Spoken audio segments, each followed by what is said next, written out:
में जहर कम हो गया, इंसानों में जहर ज्यादा आ गया। और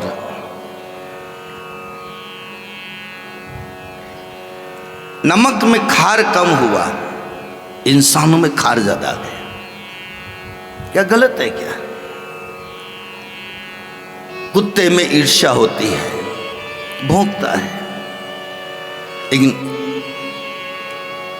कुत्ते से भी निकृष्ट अगर हो गया है वो इंसान हो गया। आप प्रैक्टिकल देखो, मेरी बात को आप जल्दी मत मानना। मैं हर बार निवेदन कर रहा हूं, मेरी बात आप अंदर दिल कबूल करे तो मानना।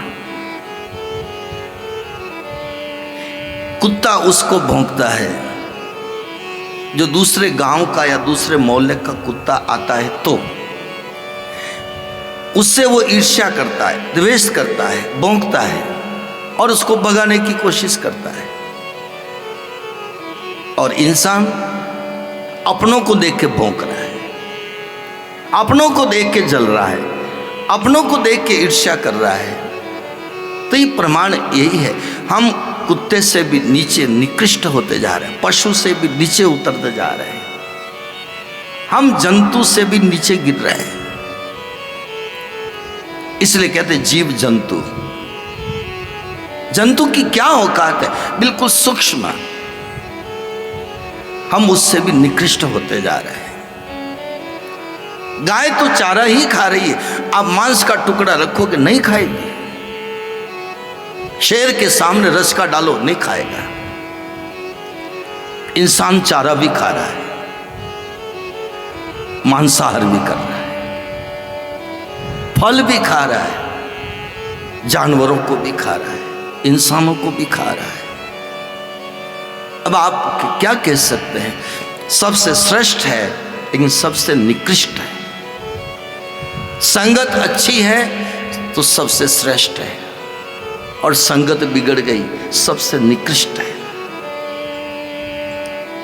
इसलिए हमने पहले भी आपको निवेदन किया, सबके अंदर सुमति कुमति सबके उड़ रहे, नाथ पुराण निगम असकाई। संगत ठीक नहीं मिल रही है। बच्चे मांसाहार नहीं कर सकते, बच्चे अभक्ष भोजन नहीं कर सकते, लेकिन उनकी शुरुआत संगत किसने कराई? जो माँ सुनीति होने चाहिए थी, जो माँ कयादू की तरह होने चाहिए, जो माँ अच्छी शिक्षा देने वाली होनी चाहिए, उस माँ ने पका करके घर में खिलाया। देख लो आप अपने अपने सबके घरों में, जो पिता पालने वाला है अपने बच्चों को कमा के लाता है, खिलाता है, लेकिन खिलाने की आदत किसने पटकी है? पिता ने पटकी है। उस बच्चे में जो संस्कार डाले हैं खिलाने के पिलाने के, हम अपने संतानों को बिगाड़ रहे हैं, बच्चों को गलत रास्ते ले जा रहे हैं। आप अपने बच्चों को बिगाड़ नहीं रहे, उनका जन्म जन्म बिगाड़ रहे हैं। एक जन्म नहीं, जन्म जन्म। वो बच्चा कभी भी सही लाइन पे नहीं आ सकता, वो शराब नहीं छोड़ सकता, वो मांसाहार नहीं छोड़ सकता। आपने उसका जन्म जन्म बिगाड़ा, ऐसा खिला करके, ऐसा पिला करके। इसलिए मैं तो माता बहनों की सबसे ज्यादा जिम्मेदारी से कहता हूं, मैं हर समाज के लिए बोलता हूं, हर समाज से मेरा परिचय है, हर समाज के लोग मेरे से मिलते हैं, इसलिए कहना पड़ रहा है, माता बहनी शक्ति लगा ले। होगा पति का शौक होगा, जाओ तुम घर से बाहर, मेरे घर में कुछ नहीं आएगा, मेरे बच्चों को कुछ नहीं खिलाऊंगी। आदमी क्या करेगा? और जो गलत खा रहा है, जो गलत पी रहा है, गलत सोबत में बैठा, वही तो राक्षस है, वही तो असुर है। असुर किसको कहते हैं? सुर और असुर, सुर का मतलब देवता और असुर का मतलब राक्षस। पूरे रामायण में, पूरी भागवत में, इन शास्त्रों में सुर और असुर की कथा है। कल हमने आपके बीच में यही तो रखा था, कंस राक्षस क्यों हुआ, पिता को जेल में क्यों डाला?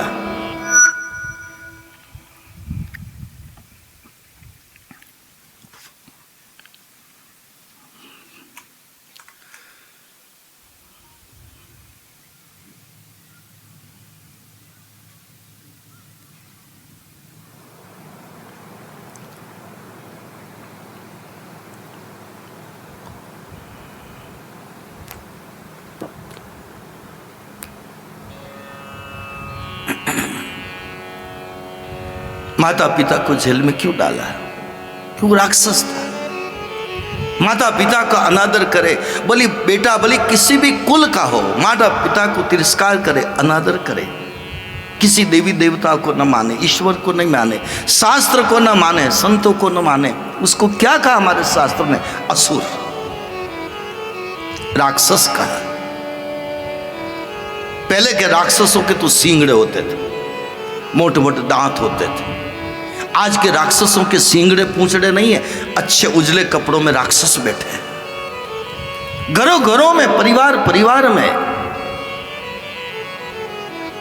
आप गलत अर्थ मत लगाना, मैं तो आपको जो कह रहा हूं, हमारे घरों में, परिवारों में राक्षस प्रवृत्ति के लोग बैठे हैं, मोहल्ले में बैठे हैं, समाज में बैठे हैं। मेरी परिभाषा तो शास्त्र की इस ढंग से है और बिल्कुल प्रैक्टिकल परिभाषा लेकर चल रहा हूं। मैंने रावण को नहीं देखा, मैंने कुंभकर्ण को नहीं देखा, मैंने कंस को नहीं देखा, मैंने जरासंध को नहीं देखा, मैंने शक्टासुर को, पूतना को, किसी को नहीं देखा। आपने भी नहीं देखा होगा, और आप कहो कि मैं देखूं तो देख भी नहीं सकते। 5000 साल पुरानी कथाएं हम आज क्यों कर रहे हैं? मैंने तो ये सब प्रैक्टिकल आपके सामने हम देखा है, घर घर में देखा, परिवारों में देखा। भगवान शंकर का वाक्य है, पार्वती से कहते हैं, हे पार्वती, असुर की परिभाषा क्या है? उठाओ बालकांड, पढ़ लो।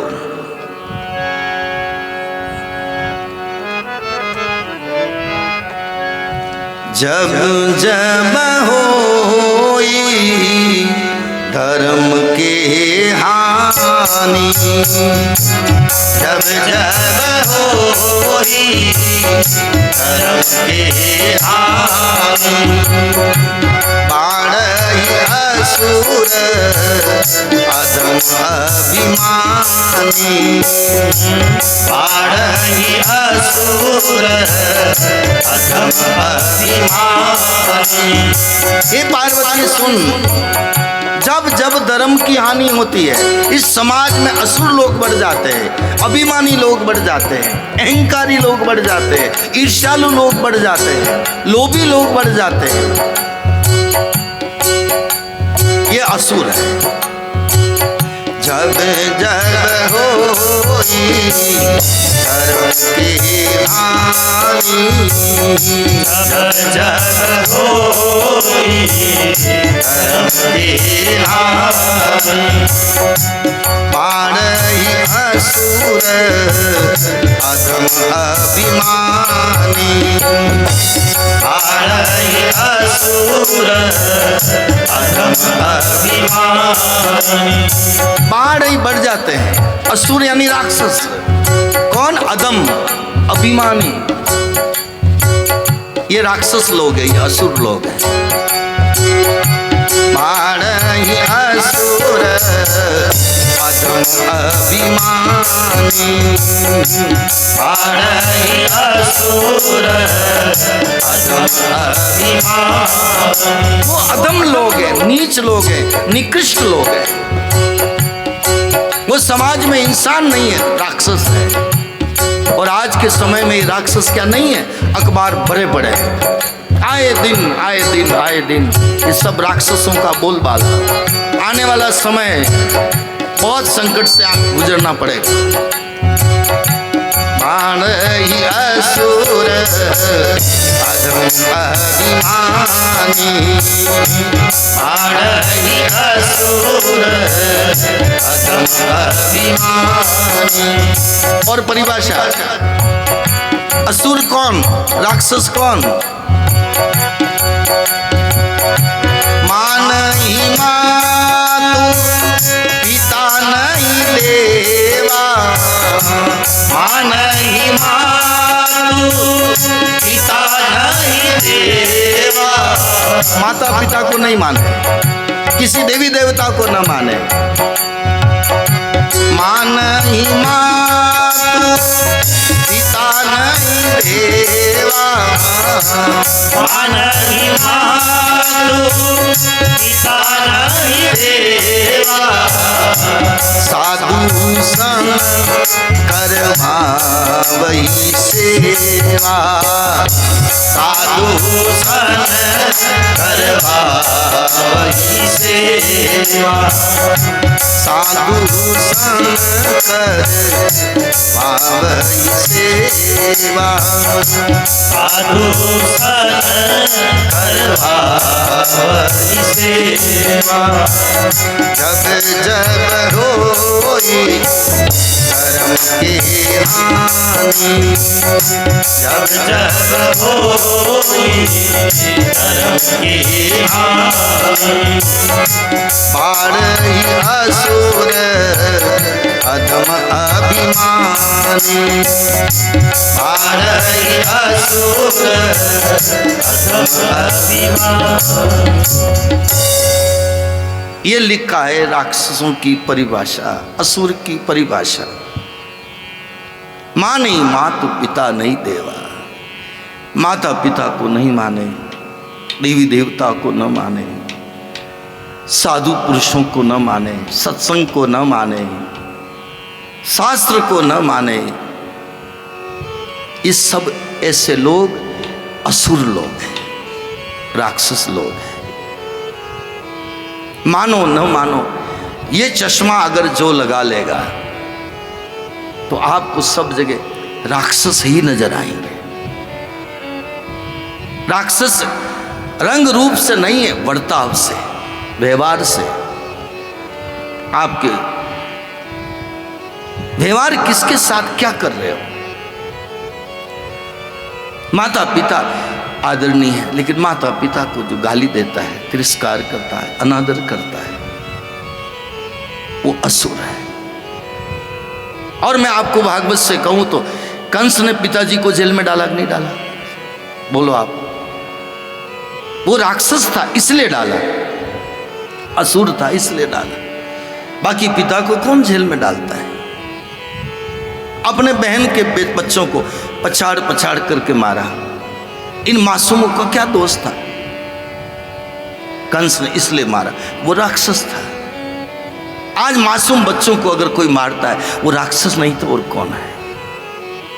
मेरी परिभाषा प्रैक्टिकल है। शास्त्र भले पुराने हो, घटना तो जवाब तो आज के समय में देना है।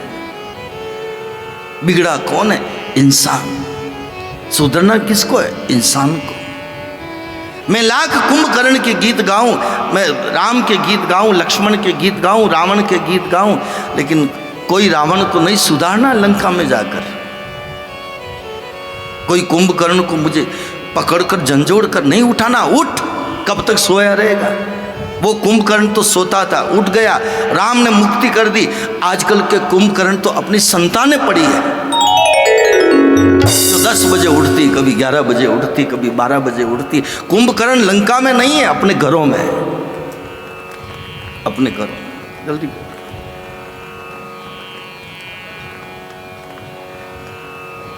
अपने घरों में।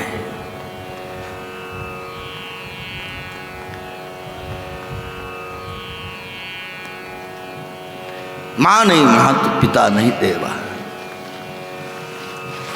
साधु संग करवा वही सेवा।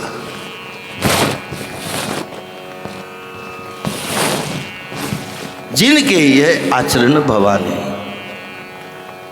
ते जाने निशिचर सम प्राणी।